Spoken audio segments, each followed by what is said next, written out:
দেখবেন বাপ মা অনেক সুন্দর, ছেলেটা হয়ে গেছে অসুন্দর, একজন দেখলে কে দোস্ত এটা মনে হয় তোর প্রোডাকশনের না। রহস্যজনক ভাবে বলো, আর এটা যে গতবার গুনাহ আপনি জানেন। ইন্না বাযা জান্নাতি ইসমুন, আল্লাহ কোরআনে বলেন তুমি কারো উপরে ধারণা করে তোমার এই অধিকার আল্লাহ দেন নাই যে বাপ ওসি ছিলেন, সন্তান আজকে গাঞ্জাখোর হয়ে গেছে, হিরোইন করে গেছে, বাপ আলেম ছিলেন, ছেলে গাঞ্জাখোর হয়ে গেছে, এটার পরে বিশেষ করে বাপরে গালি দেবেন, কোরআন একটা নিষেধ করেছে আমার আল্লাহ। কথা বলেন না কেন? যদি এইটা আপনি গালি দেন বাপরে, সন্তানের পরে বিশেষ করে মিন করে ডাইরেক্ট ইব্রাহিম আলাইহিস সালামের পরে চলে যাবে, ডাইরেক্ট আমার নবীর পরে চলে যাবে, ডাইরেক্ট নূহ নবীর উপরে চলে যাবে, নবীদের উপরে চলে যাবে এই তোহমাতটা। কারণ ইব্রাহিম নবীর বাবা মৃত্যুর আগ পর্যন্ত মুশরিক, নূহ আলাইহিস সালাম মরার আগ পর্যন্ত যেই বেড়ায় ঘর করছে বউডারে লইয়া 1-2 বছর না 750 বছর। হ্যাঁ সুবহানাল্লাহ, বাইতে যায় কই এই বিডিডারে 750 বছর এক জায়গায় ঘুমাইছে নূহ আলাইহিস সালাম। বউ কত আদরের বউ, এই স্ত্রীর খবর সারা পৃথিবীতে সবচেয়ে বেশি জানে তার স্বামী। কথা কন না কেন? এখন কিন্তু মাশাআল্লাহ, জানি না সব মা বোন একরকম না, আমার এই কথা অনেকে রাগ করবেন, স্বামীর থেকে অনেকে বেশি জানা ফেলায় তার এক্স বয়ফ্রেন্ডে। হালাকি কোরআনে আল্লাহ বলেন পৃথিবীর সবচেয়ে একটা মহিলার জন্য আপন হলো তার স্বামী। কে বলেছেন? জোরে বলেন কে? আরো জোরে বলতে হবে। আর স্ত্রীর কাছে সবচেয়ে আপন হবে লিবাসুল্লাহু ওয়া লিবাসুহুন্না, আল্লাহ কোরআনে বলেন, এটা আমার বাপের বানানোর কথা না, লিবাসুহুন্না, একজন স্ত্রীর পোশাক হলো তার স্বামী, আর স্বামীর পোশাক হলো তার স্ত্রী। তাহলে পোশাক কি বাড়ির বাহিরে থাকে না সাথে থাকে? তাহলে কি মনে করলেন কোরআনে বলেন স্ত্রী তোমার শরীরের পোশাক? আমি বলি না, ডাইরেক্ট কোরআনে আমার আল্লাহ বলেন স্ত্রী যদি আমার শরীরের পোশাক হয়, আমার বিবির পোশাকের খবর তার এক্স বয়ফ্রেন্ডে জানে, আমি স্বামী জানি না। এরকম আল্লাহর ওলি আছে না নাই? অনেক আল্লাহর ওলিও আছে।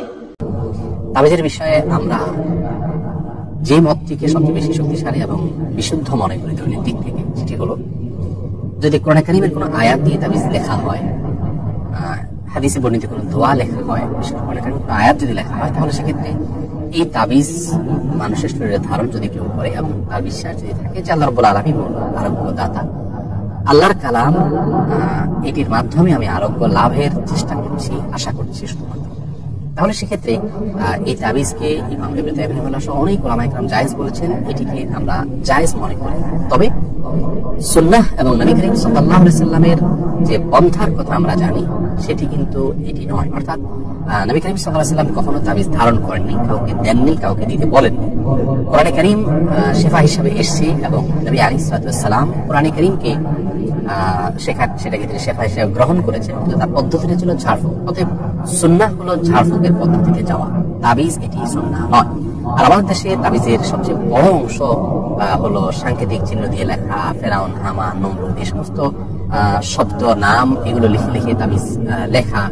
তারপরে যারা তাবিজ যারা করে তাদের প্রফেশন হিসেবে বানিয়ে নিয়ে সেখানে আবশ্যক তাবিজ, বিচ্ছেদের তাবিজ, হেন কোনো কাজ নেই করা, যেগুলো থেকে মানুষ আস্তে আস্তে যাদের দিকেও চলে যায়। অতএব এই দুয়ার বন্ধ করার জন্য হলেও প্রচলিত তাবিজের যে কথা আছে এটি থেকে আমাদের বেরিয়ে আসার চেষ্টা করা উচিত এবং সুন্নাহ সম্মত যে আপনার কোরআন কারীমকে শেফা হিসেবে গ্রহণ করার যে পদ্ধতি নবী করিম সাল্লাল্লাহু আলাইহি ওয়াসাল্লাম থেকে আমরা পাচ্ছি সেটিকে আমাদের গ্রহণ করা উচিত। সাহাবায়ে কেরামের মধ্যেও আপনার ঝাড়ফুঁকের বিষয়টি ব্যাপকভাবে প্রচলিত ছিল। অতএব সেই সুন্নাহকে আমাদের আঁকড়ে ধরা উচিত এবং সুন্নাহ যা নয়, নবী সাল্লাল্লাহু আলাইহি ওয়াসাল্লাম যেটি করেননি, যে পদ্ধতি তার থেকে অন্তত বর্ণিত হয়নি, সেটি মানে কেন আমাকে করতে হবে? কোরআনকে শেফা হিসেবে গ্রহণ করার জন্য নবী সাল্লাল্লাহু আলাইহি ওয়াসাল্লামের নির্দিষ্ট আদর্শ রয়েছে, অতএব সেটিকে গ্রহণ করাই হলো নিরাপদ। আর দ্বিতীয়ত হলো তাবিজের মাধ্যমে জায়েজ তাবিজের ফাঁক দিয়ে, জায়েজ তাবিজ যদি 5% হয় বা 10% হয়, আর 90% হলো না জায়েজ এবং হারাম তাবিজ, শিরকপূর্ণ তাবিজ, সেরকম তাবিজগুলো ধারণ করলে সেটি শিরকের গুনাহ হবে, যেমন নবী সাল্লাল্লাহু আলাইহি ওয়াসাল্লাম তার হাদিসে বিভিন্ন ভাবে বলেছেন। অতএব তাবিজ এর মধ্যে যদি আল্লাহ ছাড়া অন্য কারোর নাম বা এই ফেরাউন, নমরুদ, হামান বা সাংকেতিক চিহ্নের মধ্যে নানা রকম উদ্দেশ্যমূলক ভাবে সাংকেতিক চিহ্ন এবং সাংকেতিক চিহ্নের একটা ইতিহাস আছে আমরা বলেছি, এগুলো যদি ধারণ করেন এবং অনেকে দেখা যায় গাছের গোড়া ইত্যাদি লাগিয়ে রাখেন, এগুলো ইমানদার হিসেবে আমাদের করা উচিত, আমরা সেগুলো শিরকের অন্তর্ভুক্ত হবে।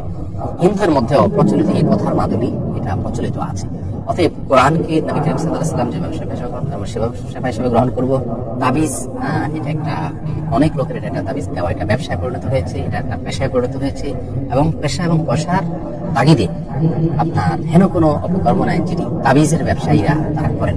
আল্লাহ তাআলা আদেশ করলেন, ইব্রাহিম তোমার হৃদয়ে সবচেয়ে প্রিয় যে জিনিসটা সেটাকে তুমি আমার রাহে কুরবানি দাও। সেদিন ইব্রাহিম দেখলেন আমার হৃদয়ে ইসমাইলের চেয়ে প্রিয় কিছু নাই। ছেলেকে ডেকে বললেন, ইসমাইল আমি স্বপ্নে দেখেছি যে আমি তোমাকে আমি তোমাকে জবাই করছি, কুরবানি করছি, তোমার মতামত কি বলো? দেখেন ছোট্ট ইসমাইল কি উত্তর দিয়েছিলেন। তিনি বলেছেন, বাবা আপনি যা স্বপ্নে দেখেছেন, যেটা আপনাকে আদেশ করা হয়েছে ওইটাই করেন, অচিরেই আপনি আমাকে ধৈর্যশীলদের অন্তর্ভুক্ত পাবেন। সুবহানাল্লাহ। ছেলে রাজি হয়ে গেল, বাবাও রাজি হয়ে গেল। নিয়ে গেলেন মিনা প্রান্তরে। যাওয়ার সময় শয়তান এসে ইব্রাহিমকে টেম্পটেশন করে, ইব্রাহিম এই কাজ করো না, তোমার ছেলে মারা যাবে। ইসমাইলকে এসে বলে, ইসমাইল যেও না, ফিনকি দিয়ে রক্ত বেরোবে। ওনারা ফিরেও তাকায় নাই, ওনারা পাথর নিয়ে শয়তানের দিকে ছুড়ে মেরেছে। তিন জায়গায় শয়তান এসে টেম্পটেশন দিয়েছে, ধোঁকা দিয়েছে। তিন জায়গায় তারা শয়তানকে পাথর ছুড়ে মেরেছে। এই পাথর ছুড়ে মারার দৃশ্য, এই দৃশ্য আল্লাহর কাছে এত ভালো লেগেছে। এই তিন জায়গায় কিয়ামত পর্যন্ত পাথর মারা হাজীদের জন্য আল্লাহ তাআলা হাজীদের উপর ওয়াজিব করে দিয়েছেন। জামরা কুবরা, উস্তা, সুগরা, এই তিনটা জামারাতে, তিনটা নিশানাতে পাথর মারা লাগে, 321টা। আর ইয়ামুন নাহারে আরো 7টা। তো এই পাথর মারাকে আল্লাহ তাআলা ওয়াজিব করে দিয়েছেন। শুরুতে বলেছিলাম যে হজ এবং কুরবানির যত বিধান সব এই ফ্যামিলির স্মৃতিচারণ। এই ফ্যামিলি যা যা করছে এটা রেপুটেশন, কিয়ামত পর্যন্ত এই স্মৃতিকে অব্যাহত রাখবে কে?